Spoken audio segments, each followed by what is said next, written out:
एक लड़के का फोन मेरे पास आया था, काफी टाइम की बात हो गई और ये मैंने शायद बयान भी किया था। उसने मुझसे कहा था कि आप फोन करके हमारे अब्बा से बात कर लें। मैंने कहा क्यों? सुने बहुत गौर से। मैंने कहा क्यों? उसने कहा कि हमारे अब्बा रक्षा चलाते हैं और जब वो रक्षा चलाते हैं तो हमें शर्म आती है। लोग रक्षे वाले का बेटा कहते हैं। एक एक बेटे से हाथ जोड़ के गुजारिश करना चाहता हूं, आपका बाप मजदूर है ना, आपका बाप ईंटें ढोता है, आपका बाप बोरियां रखता है कमर पे। अगर कोई आपको मजदूर का बेटा कहे तो फख्र से सीना चौड़ा करना और कहना, सुन, हम वो खुश नसीब हैं जिसको बाप ने पसीना बहा के खिलाया है, किसी का खून बहा के नहीं खिलाया है। बाप का सबसे बड़ा एहसान यह है औलाद पे कि वो उसको हलाल के लुक़मे खिला रहा है। और आज औलाद कह रही है, अब्बा फला की बिल्डिंग देखो कितनी ऊंची है, तुम छप्पर में रह गए।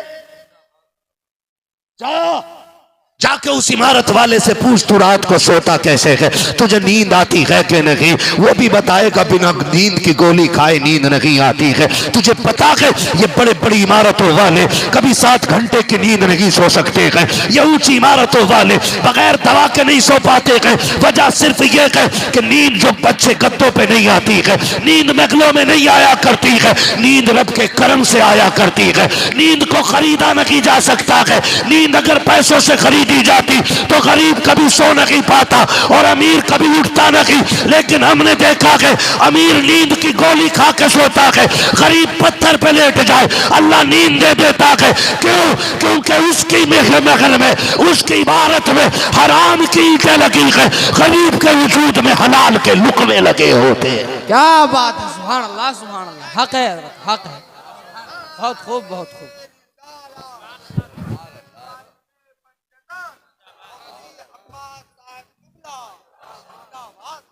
करेंगे इंशाअल्लाह। हर नौजवान वादा करे हलाल खाएंगे इंशाअल्लाह।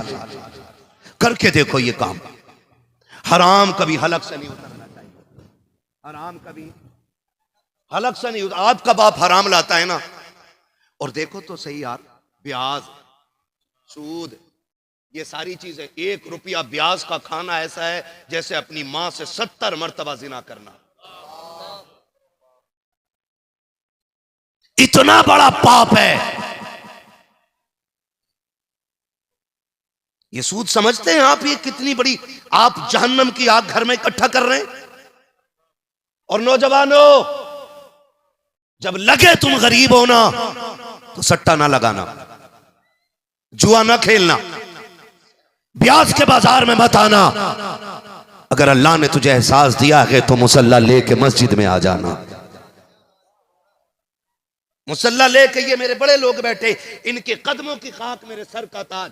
और ये इल्म वाले लोग, पूरी गारंटी से कह रहा हूं, रात का जब आधा पहर गुजरता है ना, अल्लाह ऐलान करता, उठो मांगो, क्या मांगना चाहते हो। कौन? जिसने लफ्ज़ कुन से कायनात बनाई है, वो जिसका एक एक वादा सच्चा है, वो जो हर शय पे कादिर है, जो उसकी शाय निशान है। वो कह रहा मांग, क्या मांगना है? उठना। फिर रात को तू 3 बजे तक गेम खेलता रहा।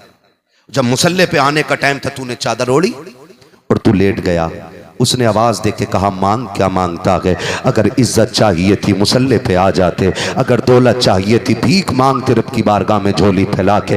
अल्लाह गरीब हूँ, रोजी का इंतजाम कर दे। अल्लाह मोहताज हूँ, रिस्क दे दे। खुदा की कसम खा के कहता हूँ, ओ लोगों, हम शॉर्टकट इख्तियार करते हैं ताकि हम जल्दी अमीर हो जाएं। याद रखिएगा, हराम की दौलत देखने में खूबसूरत होती है, लेकिन तबाहकारियां इसकी दुनिया के लिए नुमाइश बन जाया करती है।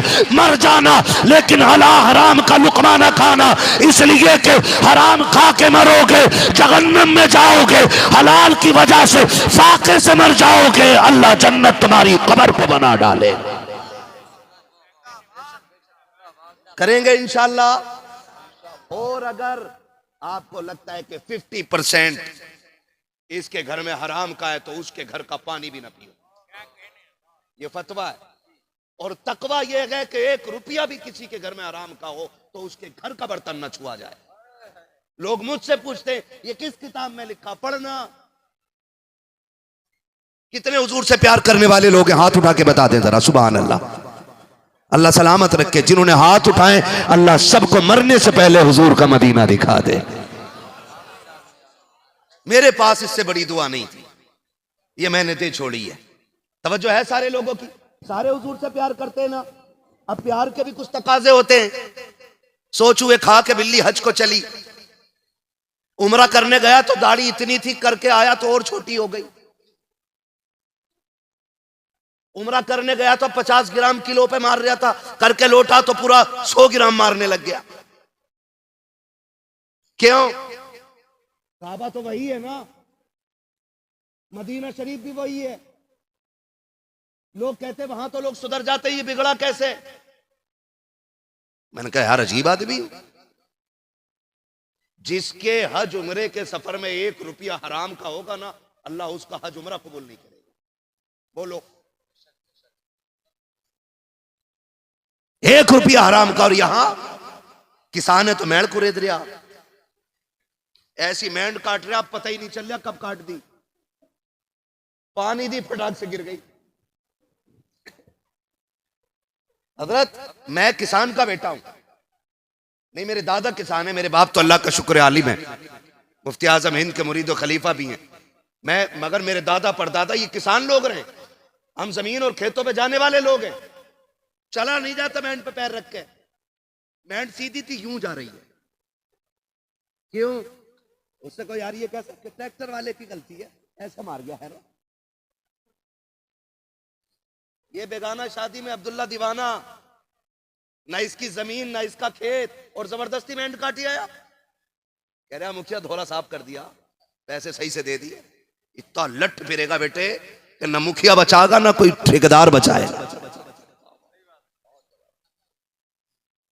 निकलो इन चीजों से यार। माफ कीजिएगा, अगर कोई कमजोर है ना तो पूरी इतनी अंदर को मेंढ रख दी है कि हटा के दिखा। ले भैया वो कैसे हटा देगा, लट थोड़ी खागा। और पंचायतें भी होती है ना, आंख मार के पंचायत हो रही है कि टेंशन मत लियो, फैसला तुम्हारे ही हक में होना, आम तो दो। गलती किसी की भी है, मुजरिम गरीब होता है। डरो अल्लाह की अदालत में खड़े होने से। ये तेरी तराजू है जिसका कांटा जिधर तू चाहे झुक जाए। एक तराजू जब अल्लाह लगाएगा ना, उस तराजू के कांटे में रत्ती भर फर्क आने वाला नहीं है। बदल दो अपनी दुनिया, लात मार दो हराम की दौलत पे, और ऐलान कर दो जिएंगे तो हुजूर के लिए जिएंगे और मरेंगे तो हुजूर के लिए मरेंगे। हमारी भी कोई जिंदगी है? जितना हराम खा रहा उतना मस्जिद में जाके पहुंच रहा। हाँ, जितने लुक़्मे हराम के उतना कचर कचर मस्जिद में जाके कर रहा है। वहां नेक बनता। सुन और कान खोल के सुन, तेरी औकात क्या और हैसियत क्या है। न तू सहाबी है, न तू ताबई है, न तू तबे ताबईन में से है। सच तो यह है कि तूने तबे ताबईन को भी नहीं देखा है, तेरे लुक़्मे हराम के, और तू सोचता है कि बख्शा बख्शा आया है। सुन, इश्क किसे कहते हैं। मेरे हुजूर मस्जिद में बैठे, जोहर की नमाज का वक्त हुआ है, नमाज हो गई है। सहाबी आए, उन्होंने आके हुजूर को सलाम किया। सरकार की निगाह करम उठी, सरकार ने चेहरा फेर लिया। वो आगे बढ़े, आका ने फिर चेहरा फेर लिया। जब चेहरा फेर लिया तो बगल में हजरत उमर बैठे थे। हजरत उमर कहते हैं देखता नहीं कि तेरे हाथ में सोने की अंगूठी है और तू चाहता हुजूर तेरे सलाम का जवाब दे, तेरे सलाम का जवाब दे। बस इतना सुनना था, पैरों के नीचे की जमीन खिसक गई। बैठ गए, हुजूर उठे, अंदर चले गए। जब असर की अजान का वक्त हुआ, उसने अंगूठी निकाली और फेंक दी। हजरत उमर ने कहा यार बैठ जाना, हुजूर आएंगे बात हो जाएगी। उसने कहा नहीं। हुजूर को मेरी वजह से तकलीफ हुई है इसलिए उठ के चले गए, दोबारा देखेंगे तो दोबारा तकलीफ ना हो जाए, ये कह के रोता हुआ उठा तो हाथ की अंगूठी निकाल कर फेंकी, अल्लाह अकबर, अंगूठी पड़ी थी जमीन पे, ये तो रोता हुआ चला गया। थोड़ी देर गुजरी है, हजरत बिलाल ने असर की अजान दी है, सरकार तशरीफ लाए, आके करीम ने अंगूठी को पड़ा देखा, कहते उमर वो कहाँ गए कि जो अंगूठी यहाँ छोड़ गया है। हजरत उमर ने बात बताई, सरकार वो ये कहता हुआ चला गया कि मेरी वजह से आका को तकलीफ हुई है, उठ के चले गए हैं, इसलिए मैं जा रहा हूँ, तेरी वजह से दोबारा मुस्तफ़ा को तकलीफ ना हो जाए। सरकार कहते अंगूठी यहीं फेंक के चला गया। हजरत उमर की आंख में आंसू आ गए, या रसूल अल्लाह, रो रहा था, मैंने उससे कहा यार ये अंगूठी तो ले जा, तू नहीं तो तेरी बेटियां पहन लेंगी, औरतों के लिए जायज है, मर्दों के लिए सोना हराम है। कहते या रसूल अल्लाह, उस जवान ने कहा था आका से, उस जवान ने कहा था उमर, बात यह है कि मैं जानता हूं ये सोना है, मेरी बेटी पहन सकती है, लेकिन मेरा इश्क ये कहता है जिसे मुस्तफा नजर से गिरा दे मैं उसे हाथ नहीं लगा सकता हूं। कहा जाओ, आज से मुझे इस अंगूठी से नफरत हो गई है। इतना सुना, नबुव्वत वाली झोली फैल जाती है। आका फरमाते बिलाल, अब नमाज बाद में होगी, पहले गुलाम को बुला के ला और उससे कह देना चल, तुझसे खुदा भी राजी हो गया है, मुस्तफा भी राजी हो गए।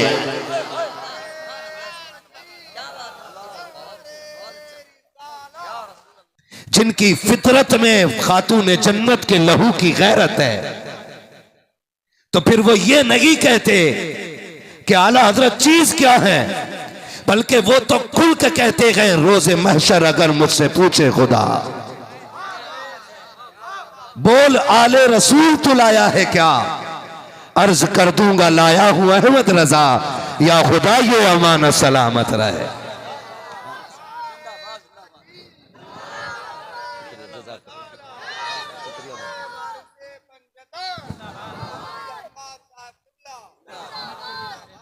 नहीं बिल्कुल बिल्कुल जैसा आपकी मर्जी हो, हाँ कोई मसला नहीं।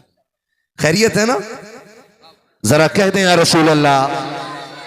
और सुनो सुन्नियों, आला हजरत ने सिखाया, आला हजरत ने सिखाया है, आपका नारा यही होना चाहिए, दो जहां में खादिम आले रसूलुल्लाह कर, हजरत आले रसूल मुक्तदा के वास्ते ये अपना नारा रखो। शफीपुर शरीफ सरकार आला हजरत हाजिर हुए, सुने आज किसकी महफिल में बैठे हो, अल्लाह करे ये बातें दिल में उतर जाएं। शफीपुर शरीफ सरकार आला हजरत गए, मजार पे हाजिरी के लिए गए और फौरन बाहर निकल आए, तो आपके साथ जो आपके शागिर्द थे, खुद्दाम थे, उन्होंने कहा सरकार कभी ऐसा नहीं हुआ कि आप गए हों और मज़ार से फौरन आ गए हों, आपका उसूल रहता है कि जिस बारगाह में जाते हैं कुछ देर बैठते हैं फिर आते हैं। तो सरकार आला हज़रत ने कहा था कि मैं आज इसलिए जल्दी आ गया कि जब मैं बारगाह में अंदर गया तो फरिश्ते इतने थे कि पैर रखने की जगह नहीं थी, इतने फरिश्ते अंदर मौजूद थे एक सैयद की कब्र पे कि पैर रखने की जगह मौजूद नहीं थी। फिर मेरे इमाम ने खुल के कहा था कैसे आकाओं का बंदा हूं रजा। आज कोई कुछ भी कह ले, कुछ भी कह ले, सैयद होता क्या है ये आला हजरत से पूछो। उन्होंने कयामत तक आने वाले नासबियों के मुंह पे ताले लगाए और खारजियों का बोलता बंद किया, और उन्होंने कहा था कैसे आकाओं का बंदा हूं रजा, बोल बाले मेरी सरकारों के। आज हम सैयदों के मेहमान बने हैं, ये मेरी और आपकी खुशनसीबी है। हम तो दुआ करते हैं अल्लाह दुनिया में भी सैयदों के दामन से जोड़े रखना, आखिरत में भी सैयदों के दामन से जोड़े रखना। ये दुआएं मांगा करो अल्लाह से, दुआएं मांगा करो खुदा से। आज बड़ी महफिल है, हुजूर के दीवानों का हुजूम है, आपसे मेरी इतनी गुजारिश है कि आप हुजूर की हर निस्बत का एहतराम करना शुरू कर दें। हुजूर की हर निस्बत का एहतराम करें। सिर्फ सैयद नहीं, हम हुजूर के सारे सहाबा का एहतराम करते हैं और यही मसलक आला हजरत है। हमारा नारा है हर सहाबी नबी, हर सहाबी नबी। जिनका अकीदा है वो खुल के बोले हर सहाबी नबी। हाँ जी, अब आया ना मजा। हर सहाबी नबी, गली गली नगर नगर। क्या बात है, ये सैयदों के मिंबर से नारा लग रहा है। जब ये नारा लगे ना गली गली नगर नगर, तो सबको बोलना है अबू बकर अबू बकर, ठीक है ना। फिर एक इसका पलट होगा नगर नगर गली गली। ये नारा लगना चाहिए, लगा के देख लो नारा में, गली गली नगर नगर। नहीं नहीं नहीं, आवाज नहीं निकली अभी तो। कुछ लोग मुंह देख रहे हैं कि बात क्या कर रहा हूं मैं। मसला की आलादत बयान कर रहा हूं मैं, और जो इस नजरिए पे नहीं है वो हमारा नहीं है। गली गली नगर नगर। ये सामने वाले बंदे अच्छी आवाज निकाल रहे थोड़ी सी, क्योंकि आप आगे बैठे हैं, आपकी ड्यूटी थोड़ी सी ज्यादा है, ठीक है ना। वरना आप पीछे चले जाइए, आपसे अच्छे अच्छे लोग शायद पीछे खड़े हों जिन्हें जगह नहीं मिली है, मैं उन्हें बैठा लूंगा आगे। बोलेंगे तो फिर पता लगना चाहिए। गली गली नगर नगर, गली गली नगर नगर, नगर नगर गली गली। हाँ जी, अल्लाह करे ये आवाज नजफ अशरफ तक जाए। हाँ जी, नजफ अशरफ तक जाए आवाज। शुक्र है परवरदिगार ने हमें सहाबा का मानने वाला भी बनाया है, अहले बैत का मानने वाला भी बनाया है। हम चूंकि मसलक आला हजरत वाले लोग हैं, हमारे दामन में किसी बुजुर्ग की गुस्ताखी का कोई दाग नहीं है। मसलक आला हजरत यह है कि हम हर वली को मानते हैं। बोले सुभान अल्लाह। हम हर वली को मानते हैं, साथ मौला अली को मानते हैं, और सिर्फ मौला अली को नहीं, हुजूर के चारों यारों को मानते हैं, और सिर्फ चार यारों को नहीं, मुस्तफा के सारे वफादारों को मानते हैं। यही अकीदा रहना चाहिए, यही अकीदा और यही मसला के आला हजरत है। बच्चों गांठ बांध लेना, कितना ही लंबा जुब्बा पहन के, कितना ही ऊंचा चोगा लगा के, तो या के नहीं फला सहाबी से नहीं बनती, तो लात मार के कहो कि हमारी तुझसे नहीं बनती, हमारी तुझसे नहीं बनती। इसलिए कि अहले बैत को इसलिए मानते हैं कि वो नबी के घर वाले हैं, और सहाबा को इसलिए मानते हैं कि वो मुस्तफा से निस्बत रखते हैं।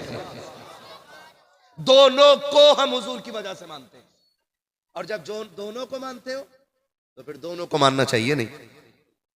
जो सहाबी है वो हमारे सर का ताज है। तो ये अकीदा रखेंगे इंशाल्लाह। ये अकीदा रखो, अली अली के नारे लगाते रहो, जन्नत में रास्ता खुला मिल जाएगा। हाँ, मेरे मुर्शिद इजाजत, मेरे मुर्शिद बैत सरकार ताजुशरिया हैं, और मेरे मुर्शिद इजाजत सरकार रईसुल अत्किया सरकार उवैस मुस्तफ़ा हैं। मैंने उनको फरमाते सुना है। अभी किसी छछुंदर ने पोस्ट डाली थी कि खानकाहे बिलग्राम के आबाओ अजदाद का नजरिया राफजियत को बढ़ावा देता है, या वो राफजी अकीदे के लोग थे। एक किताब का हवाला देकर के बात कही गई।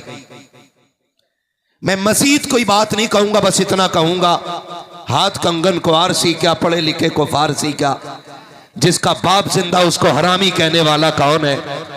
पिछले साल भी उर्से वास्ती में सरकार वैसे मुस्तफ़ा ने कहा था, हमारा वही अकीदा है जो जमहूर उलमाए अहले सुन्नत का अकीदा है। पिछले साल उर्स में यह ऐलान किया गया था कि हमारा अकीदा यह है कि अंबिया के बाद सबसे अफजल जात अबू बकर सिद्दीक की जात है, और दूसरे नंबर पे हजरत उमर की जात है, तीसरे नंबर पे हजरत उस्मान गनी की जात है, चौथे नंबर पे मौला। इतनी जोर से अली का नाम निकले कि राफजी और खारजियों का कलेजा फट जाए। चौथे नंबर पे मौला, मौला, मौला। ये अकीदा है अहले सुन्नत का। इस अकीदे पे रहो। आगे कहते हैं ये अकीदा रखे रहो, अली अली के नारे लगाते रहो, अली अली के नारे लगाते रहो। और फिर देखो अल्लाह कितनी इज्जतें बख्शता है। इनकी निस्बत का एहतराम हमें क्या से क्या बना देता है। मेरे महबूब ने इरशाद फरमाया, जिसने मेरे औलाद की इज्जत की, तवज्जो कीजिएगा, जिसने मेरी औलाद की इज्जत की या मेरे औलाद की खिदमत की या मेरी औलाद की मदद की, कहते हैं हुजूर कि मैं उसको हाथ पकड़ के जन्नत में दाखिल फरमाऊंगा। फिर बरेली से आवाज आती है, वो तो निहायत सस्ता सौदा बेच रहे हैं जन्नत का, हम मुफलिस क्या मोल चुकाएं, अपना हाथ ही खाली है ना। जो लोग ये समझते हैं कि खाली रत जगहों से रुतबे बुलंद हो जाएंगे, वो भी ख्याल खाम में। और जो ये समझते हैं कि खुदा को छोड़ के सिर्फ पीर की जूतियां उठाने से वली बन जाएंगे, वो भी गलत सोचते हैं, वो भी गलत सोचते हैं। आप अल्लाह की इबादत भी करते रहे, पीर की फर्माबरदारी भी करते रहे, इतनी आसानी से खुदा मिल जाएगा कि आप सोच भी नहीं सकते हैं, सोच भी नहीं सकते। मेरे सामने आप बैठे, अल्लाह आपको सलामत रखे, कितने लोग किसी न किसी पीर से मुरीद हैं? हाथ उठा के बताएं जरा। जितने मुरीद हैं, किसी से भी मुरीद हैं, हाथ उठा के बता दें। थक रहे हैं आप हाथ उठाने में? नहीं ना, बहुत कम लोग मुरीद हैं। आपको मशवरा दूं, वजह यही है, एग्जाम आता है, इतने बहुत से कलम लेके आ जाते हो। सैयद साहब पढ़ दियो इन्हें, पेन पढ़ दो, कि क्योंकि हाई स्कूल का इम्तिहान आ गया। मुझे एक बात बताओ, बच्चा पूरी रात गेम खेले और सुबह को पेन पढ़वा के ले जाए तो क्या वो आईपीएस बनेगा? बोलो, बनेगा? नहीं बनेगा ना। क्यों? क्योंकि दुआ के साथ मेहनत जरूरी होती है। एक बहुत बड़े बुजुर्ग हैं शेख सादी शिराजी रहमतुल्लाह ताला अलैह, आप फरमाते हैं कि जो सिर्फ दुआ पे भरोसा करे वो बेवकूफ है, और जो सिर्फ मेहनत पे भरोसा करे वो घमंडी है। फरमाया मेहनत करो अपने हिस्से की, फिर दुआ करो, जहां तक तुम अपनी मेहनत से पहुंचोगे उससे आगे खुदा दुआओं से तुम्हें पहुंचा देगा। और सिलसिले के भी फायदे होते हैं, हमने सिलसिले के फायदे समझे ही नहीं। कई नौजवान तो कहते हैं ना जी शादी के बाद मुरीद होऊंगा, पता ना बीवी किसी और पीर के साथ निकल ले और मैं किसी और के साथ निकल ले, वो भी रंगीला बीवी के साथ रहेगा। कह रहा दोनों एक पीर के मुरीद होंगे ताकि दोनों वहां भी दामन जोड़ के चलें। देखो कहां तक की सोच रहा, ये मुश्किल से 35 साल बीवी के साथ ढंग से गुजार पा रहा, एक के आगे हाथ जोड़ के कह रहा अल्लाह बचा ले इससे, और पहले पहले कह रहा ना पीर एक ही रखेंगे ताकि बीवी कयामत में अलग ना हो जा। कुरान तो ये कहता है कि उस दिन बाप बेटे से भागेगा, बेटा बाप से भागेगा, माँ औलाद से भागेगी, औलाद माँ से भागेगी, मियाँ बीवी से, बीवी शौहर से, एक दूसरे से भागते होंगे, कोई किसी की सुनने तैयार नहीं होगा। तो वहां भी ठुक्के जोड़ रहा है कि नहीं अभी मुरीद नहीं होना है, जब ब्याह हो जाएगा ना फिर दोनों एक साथ मुरीद होंगे। नौजवानों और बच्चों, जितनी जल्दी हो जाए किसी अल्लाह वाले के दामन से जुड़ जाना, इसलिए कि हम जब किसी अल्लाह वाले के दामन से जुड़ जाते हैं ना तो फिर सिलसिले का फैज जारी कर दिया जाता है। इसलिए मैं तो कहता हूं अपने बच्चों को बुजुर्गों की झोली में डाल दो। सरकार आला हज़रत ने मुफ्ती आजम सरकार को बचपन में ही मुरीद कराया कि नहीं? बोलो। और आज हिसाब लगा रहे ना यार, अभी 2-4 बीघे की बेईमानी कर लूं फिर मुरीद होऊंगा। मौलाना अभी मुरीद होने का मौका ना है, रोजाना कई क्विंटल तोलना पड़े है, और हर क्विंटल पे अगर 100 ग्राम भी मारा तो अभी लंबी मार पे हूं। पहले ये बेईमानी छोड़ दूं फिर मुरीद हो जाऊंगा,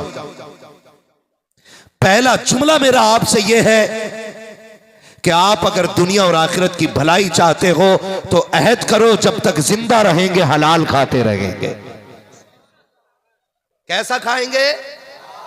जोर से कैसा खाएंगे? हलाल खाएंगे। कान खोल के सुनना मेरी बात। आज हर बंदे को यह शिकायत है कि बड़ा जा रहा हूं मस्जिद में, दुआई कबूल ना हो रही। हर बंदे को शिकायत यही है कि शब कदर में भी मांग के देख लिया, शब बारात में भी मांग के देख लिया, दुआई कबूल नहीं हो रही। इमाम गजाली से पूछा गया था, हजरत दुआएं कैसे कबूल होती हैं? आपने फरमाया दो काम करना। कहा कौन से? फरमाया जब भी बोलना सच बोलना, जब भी खाना हलाल खाना। हाथ उठने में देर होगी, रब कबूल करने में देर नहीं करेगा। आज ना माफ कीजिएगा, शॉर्टकट की आदत पड़ गई है। अगर कोई बंदा मेहनत से गाड़ी ले आया ना तो दूसरा हिसाब लगा रहा मैं कैसे गाड़ी लेकर के आऊं। फिर उसने हक मानना शुरू किया। कितने गेम, कितने जुए चल रहे हैं। हमारी कौम को आग लग गई है, जुए की लत ने तबाह कर दिया है। कभी ड्रीम 11 ने तबाह किया, कभी फ्री फायर ने तबाह किया। हमारी कौम सट्टेबाजी पे उतर आई है। मैं पूछना चाहता हूं अपने कौम के नौजवानों से, तुम्हारी जवानी सट्टों के लिए नहीं थी, तुम्हारी जवानियां जुओं के लिए नहीं थी, तुम्हारी जवानियां याशी और बदमाशी के लिए नहीं थी। ये जवानियां तो रातों के कयाम के लिए दी गई थी। ये जवानी तो सस्तों में रोने के लिए दी गई थी। इस जवानी में तो किसी को सलाहुद्दीन अय्यूबी बनना था, किसी को मोहम्मद बिन कासिम बनना था, किसी को खालिद बिन वलीद बनना था। मगर हुआ क्या कि इस कौम की गैरत का जनाजा निकल गया कि सलाहुद्दीन तो बाद में बनोगे, अपने बाप के वफादार बेटे नहीं बन पा रहे हो। मोहम्मद बिन कासिम तो बाद में बनोगे, अच्छे भाई नहीं बन पा रहे हो। आओ बढ़ के तो देखो, खालिद बिन वलीद बाद में बनोगे, अपने बेटे के वफादार, अपने बाप के वफादार बेटे नहीं बन पा रहे हो। तुम्हें खुदा का वास्ता दे करके कहता हूं, मौत बुढ़ापे में नहीं, मौत जवानी में भी आ सकती है। इससे पहले कि जवानी में तुम्हें सफेद कफन में लपेट दिया जाए, मस्जिद से तुम्हारी मौत का ऐलान कर दिया जाए, उठो और आज ऐद करो और दुनिया को बता दो कि मोहम्मद से वफा तूने तो हम तेरे गए, ये जगह चीज गए क्या लो हो कलम तेरे।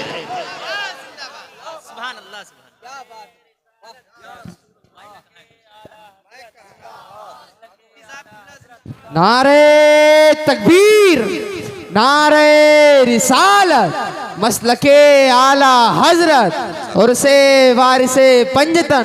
सुभान अल्लाह, सुभान अल्लाह, क्या बात है। हलाल खाया करो, हलाल हो जाओ हुजूर के। खुदा की कसम, इससे बेहतर सौदा दुनिया में कोई है ही नहीं,